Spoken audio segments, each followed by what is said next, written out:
Good morning all students. Apex college online classes में आप सभी का स्वागत है। तो अपन पढ़ रहे बीएससी पार्ट सेकेंड ईयर की ऑर्गेनिक केमिस्ट्री और इसमें अपना टॉपिक है यूवी स्पेक्ट्रोस्कोपी।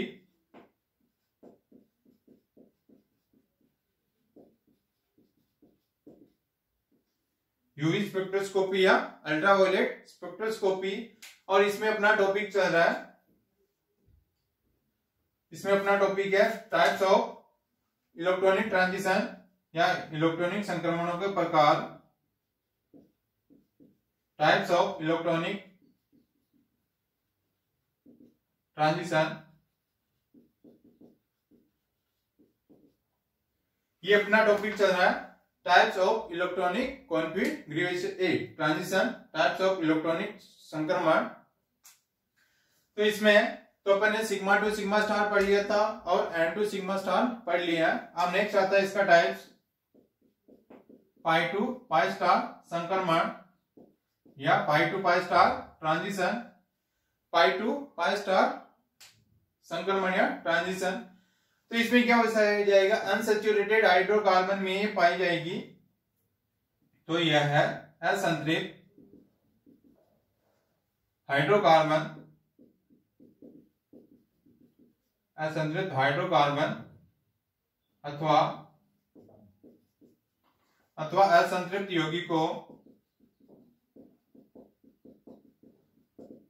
यौगिकों द्वारा प्रदर्शित किया जाता है।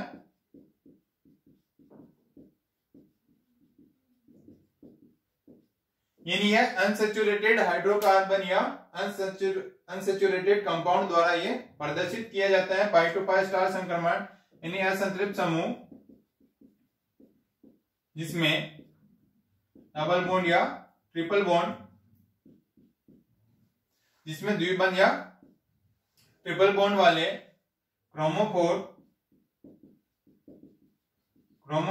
रंग उत्पन्न करने वाले समूह द्वारा प्रदर्शित होता है। और ये होंगे, इसका तरंग दैर्ध्य होगा 200 से 300 नैनोमीटर तरंग दैर्ध्य क्षेत्र में ये इसका पाई टू पाई स्टार संक्रमण होता है। यानी पाई टू पाई स्टार संक्रमण या pi to pi star transition, तो ये अनसैचुरेटेड हाइड्रोकार्बन या अनसैचुरेटेड कंपाउंड के अंदर प्रदर्शित किया जाता है। अनसैचुरेटेड कंपाउंड जिसमें डबल बॉन्ड या ट्रिपल बॉन्ड पाए जाते हैं और क्रोमोफोर जो रंग उत्पन्न करने वाले समूह होते हैं उनके द्वारा ये पाई टू पाई स्टार संक्रमण होती है। जो 200 से 300 नैनोमीटर तरंग दैर्ध्य वाले क्षेत्र में इसका पाई टू पाई स्टार संक्रमण होता है। तो इसका संक्रमण किसमें होगा, पाई टू पाई स्टार में, पाई टू पाई स्टार में इनका संक्रमण होता है। और इसके एग्जाम्पल है एल्कीन, एल्काइन और बेंजीन। एल्कीन, एल्काइन और बेंजीन, इस प्रकार इन सब में क्या होता है, pi to pi star transition होती है। अब आता है next n to pi star, यानी non bonding to pi star. तो हो जाएगा एन टू पाई स्टार संक्रमण। तो इसमें क्या हो जाएगा, इस प्रकार के संक्रमण में इलेक्ट्रॉनिक संक्रमण यूवी स्पेक्ट्रोस्कोपी के द्वारा दूरस्थ क्षेत्र में, यानी ये क्या हो जाएगा, जो यूवी स्पेक्ट्रोस्कोपी है,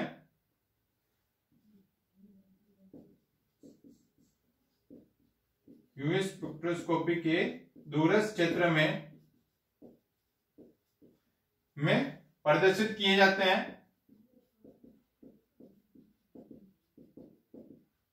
यानी जिसका तरंग दैर्ध्य क्या हो जाएगा, ज्यादा हो जाएगा, उसमें प्रदर्शित किया जाता है। अर्थात ई का मान या एनर्जी का मान कम, परंतु तरंग दैर्ध्य या लैम्डा का मान क्या होता है, अधिक होता है। तो इसमें उच्च तरंग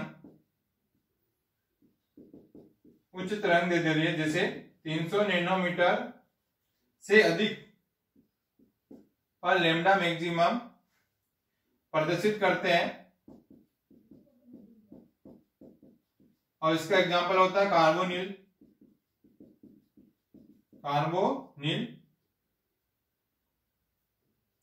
और ये करेंगे पाई N2 पाई स्टार,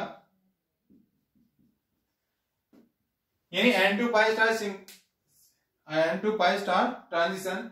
तो ये क्या होती है, यूवी स्पेक्ट्रोस्कोपी के दूरस्थ क्षेत्र में प्रदर्शित किया जाता है, यानी यूवी रेंज कितनी होती है 200 से 400 नैनोमीटर।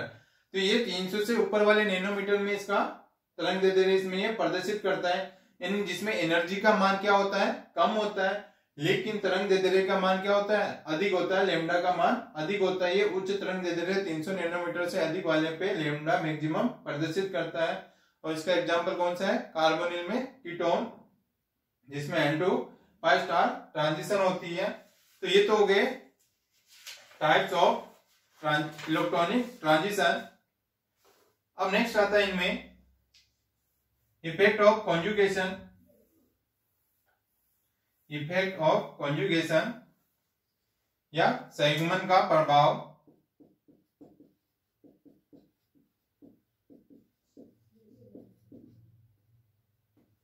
संयुग्मन का प्रभाव या इफेक्ट ऑफ कॉन्जुगेशन, जिसे असंतृप्त यानी अनसैचुरेटेड में असंतृप्त हाइड्रोकार्बन में संयुग्मन द्वारा तरंग दैर्ध्य लैम्डा मैक्सिमम का मान बढ़ जाता है, क्योंकि एंटीबॉन्डिंग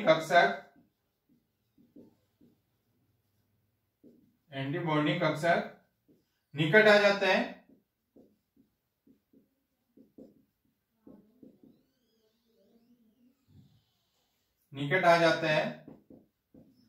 यानी क्या हो जाएगी, संयुग्मन का प्रभाव या इफेक्ट ऑफ कॉन्जुगेशन।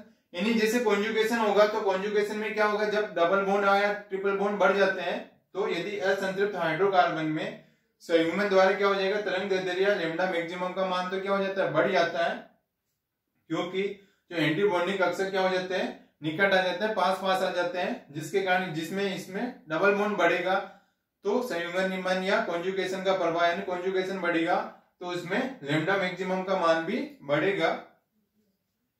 तो इसमें जैसे इसके एग्जांपल है,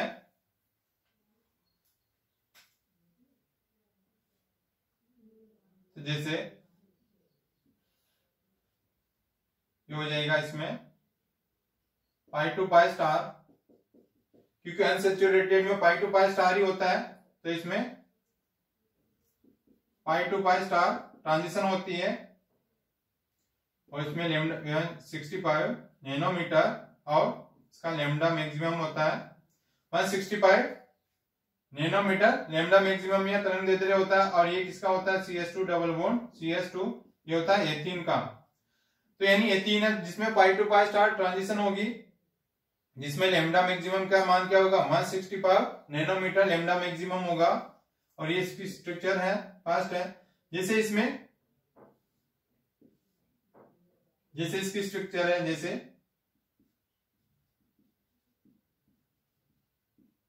तो ये क्या हो जाएगा 1,3-ब्यूटाडाइन, यानी इसमें क्या हो गया, कॉन्जुगेशन का प्रभाव हो गया, यानी एक डबल बॉन्ड इसमें और बढ़ गया। इसमें कितना था, एक डबल बॉन्ड ही था, अब इसमें कितना हो गया, 2 डबल बॉन्ड हो गए। 2 डबल बॉन्ड हो जाने के कारण ये पाई 1 पाई 2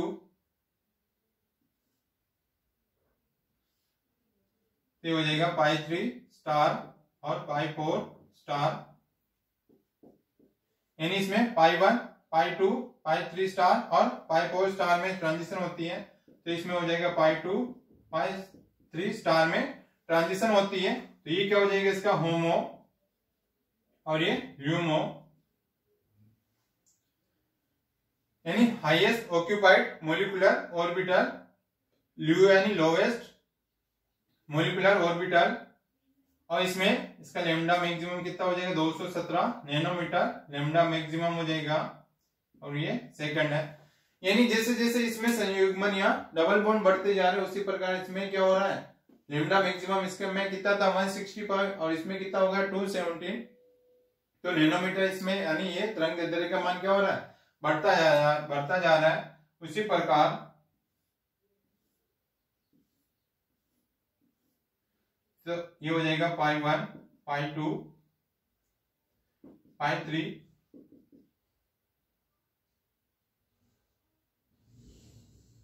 पाई 4 स्टार पाई 5 6 स्टार तो इसमें हो जाएगा पाई 3 2 पाई 4 स्टार में ट्रांजिशन हो जाएगा और इसमें तरंग दैर्ध्य हो जाएगा 253 नैनोमीटर लैम्डा मैक्सिमम का मान हो जाएगा और ये हो जाएगा थर्ड स्ट्रक्चर और ये है CH2 double bond CH double bond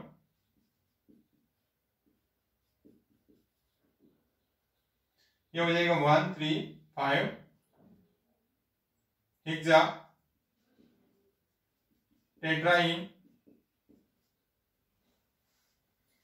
तो ये क्या हो जाएगी जैसे इसमें भी क्या हो गया इसमें 2 डबल बॉन्ड है तो इसमें कितने हैं 3 डबल बॉन्ड है 1 और ये 2 और ये 3 तो 1 3 5 हेक्सा टेट्राइन। यानी इसमें क्या हो रहा है संयुग्मन या कॉन्जुगेशन का प्रभाव हो रहा है। जैसे जैसे इसमें डबल बॉन्ड बढ़ते जा रहे हैं तो उसी प्रकार इसमें लैम्डा मैक्सिमम के मान में भी क्या होती जा रही है ग्रोथ होती जा रही है यानी इसमें इंक्रीज होता जा रहा है लैम्डा मैक्सिमम का मान ये इसमें बढ़ता जा रहा है। तो इसमें सबसे ज्यादा लैम्डा मैक्सिमम का मान किसका होगा 1 देन लैम्डा मैक्सिमम 2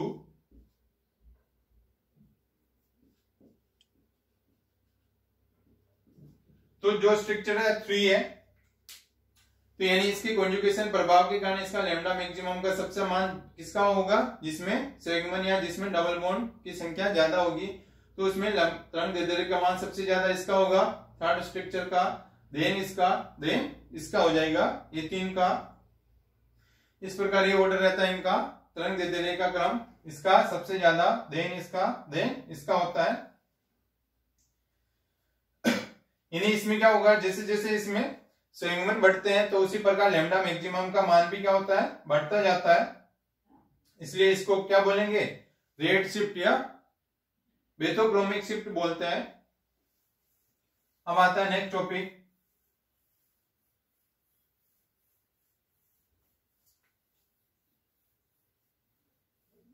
हम आते हैं जैसे क्रोमोफोर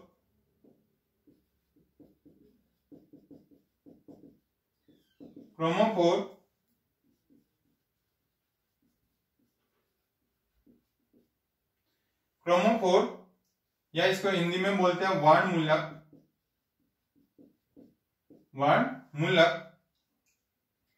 यानी क्रोमोफोर या वर्णमूलक किसे कहेंगे तो यौगिकों में द्विबंध अथवा त्रिबंध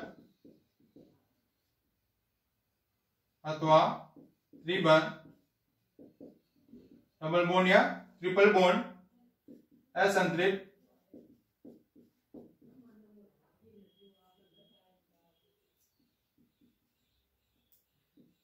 असंतृप्त के कारण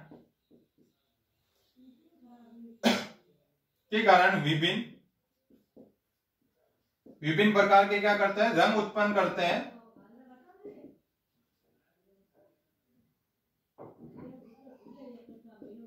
रंग उत्पन्न हो जाते हैं। इन समूह को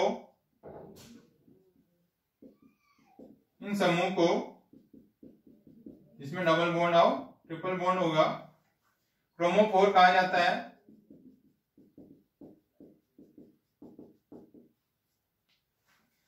यानी इन यौगिकों में जिसमें डबल बॉन्ड और ट्रिपल बॉन्ड पाया जाएगा या अनसैचुरेटेड के कारण क्या हो जाएगा इसमें विभिन्न प्रकार के रंग जनरेट होते हैं रंग उत्पन्न होते हैं। तो इन समूह को अपन क्या बोलेंगे क्रोमोफोर यानी जो क्या करते हैं वर्णमूलक जो रंग उत्पन्न करते हैं जिसमें डबल बॉन्ड और ट्रिपल बॉन्ड वाले जो यौगिक होते हैं या जो समूह होते हैं वो क्या करते हैं रंग उत्पन्न करते हैं उनको अपन बोलेंगे क्रोमोफोर या वर्णमूलक। और इसके एग्जाम्पल है alkene, aldehyde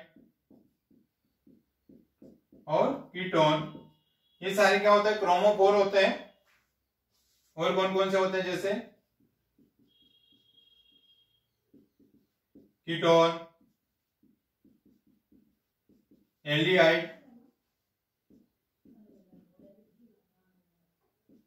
alkyne, alkene, cyanide, isocyanide,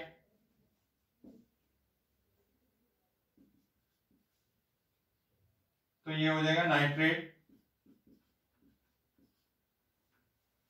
तो इस प्रकार जिसमें क्या है डबल बॉन्ड और इसमें ट्रिपल बॉन्ड पाए जाते हैं, वो समूह क्या करते हैं, रंग उत्पन्न करते हैं। तो इसलिए इनको क्या बोलेंगे, क्रोमोफोर या वर्णमूलक बोलते हैं। तो ये क्या हो गया, कीटोन है, एल्डिहाइड है, एल्काइन है, एल्कीन है, साइनाइड, आइसोसाइनाइड और ये नाइट्रो समूह है जो क्रोमोफोर का कार्य करते हैं या वर्णमूलक होते हैं। अब नेक्स्ट आता है ऑक्सोक्रोम।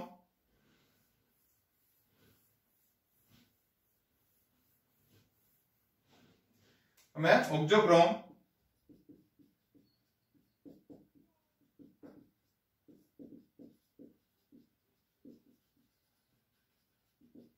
ऑक्सोक्रोम या इसको बोलेंगे वर्णवर्धक। इसको क्या बोलते हैं हिंदी में, वर्णवर्धक या ऑक्सोक्रोम। तो वर्णवर्धक, तो वर्ण का मतलब क्या हो गया, कलर, और वर्धक का मतलब हो गया वर्दी, यानी जो रंग उत्पन्न नहीं करते हैं बल्कि रंग की तीव्रता को क्या कर देते हैं, बढ़ा देते हैं।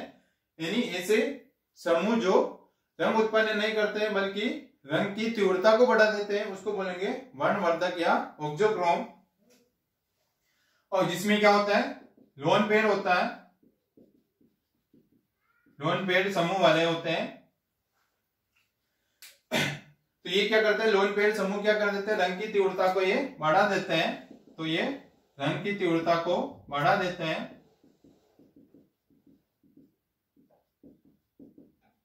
बल्कि ये रंग उत्पन्न नहीं करते, ये स्वयं तो रंग उत्पन्न नहीं करते हैं बल्कि उनके साथ में जुड़कर उनकी रंग की तीव्रता को क्या कर देते हैं, बढ़ा देते हैं। तो उनको बोलेंगे ऑक्सोक्रोम या वर्णवर्धक। और इसके एग्जांपल है जैसे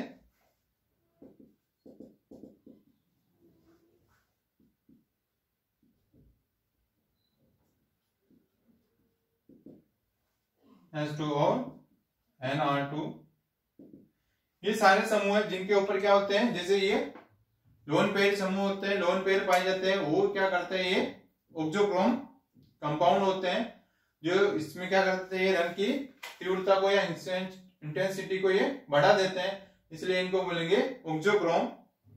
इनका एग्जांपल है। और बाकी का अपन नेक्स्ट क्लास में डिस्कस करेंगे इनका। ओके।